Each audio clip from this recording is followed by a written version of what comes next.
Okay, look who stopped in. Pistol Pete Kaufmann, one of the great drummers we have around town today. Been on tour all over the world. Also one of our endorsers of Warlock Drums. Pete, how many sets do you own of Warlock? I own 2 sets, but I'd like to have more. There's just my wife won't let me bring any more to the house. And we're getting ready to put the snares on. So right now we're just going to make it finger tight. And then what we'll do is we'll go around just a little bit right now just to tighten it up just a little bit. Just so we can get our snares to lay nice and flat. And you know, everybody has their own way of tuning drums. I mean, there's no real great way. You know, I've seen guys just push them down, tighten them just like this just to get the wrinkles out. And once the wrinkles out, okay, it's tuned. And it works. Whatever works, works. Okay? We just finished putting on the snare side of the snare drum. In this case, we're using Remo heads. We use a variety of heads here, but primarily we use Remo and Evans heads on all the drums that we do. So now I'm going to install the snares. Okay, right here we have some Pure Sound snares, which we use all the time on every single snare drum that leaves the Warlock shop. Okay, these are a set of Sound Blasters. They're quite common to use. They have a nice sound. You'll find your drum has a lot of sensitivity with Pure Sound snares. That's why we use it. No matter what volume it is, a low volume, a high volume. All right, so we're going to put these on, okay? So we're just going to place them down. We're going to run the tabs through the holes in the snare side of the rim. And these rims are 2.3 millimeter steel hoops. A lot of times we use die cast hoops, many snare drums, but again, on this drum we're putting 2.3s. And what we're going to do is we're going to try to center it as best we can. Now the snares you can see are on off position, on position. We're going to leave them on the off position right now. Alright, we got the tab set in the throw off end of the drum here. Just going to hand tighten them for a second.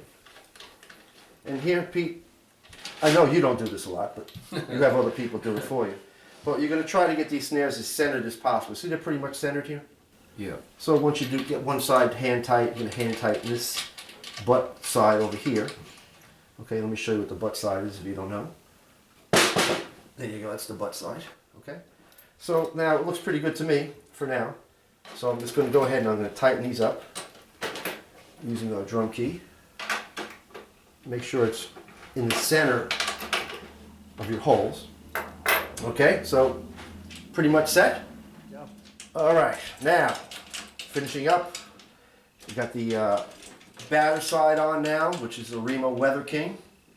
All right, Remo Weather Kings have been around forever. They're the classic sounding drum heads. And when you see the set outside, you know why we chose the Weather King on this particular set. So now we're all hand tight, and now what we're going to do, take the snares off for a second, and we're just going to go around every other lug right now, just for a couple of seconds. And then we're going to make it a little bit tight.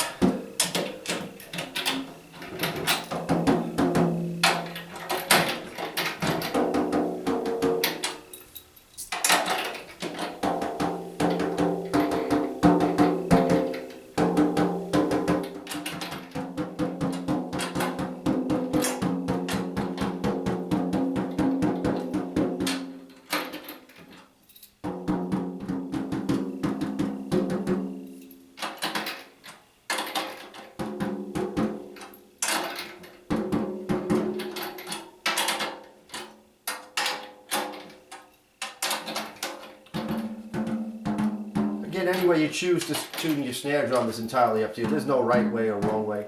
Some people use different star patterns or alternate patterns. You know, I use a little combination of all three, to be quite honest with you. I've even seen people, again, you know, just push them down, tighten them. You got 10 minutes before you go on stage. Take the wrinkles out. You're tuned. You're on stage. You're playing.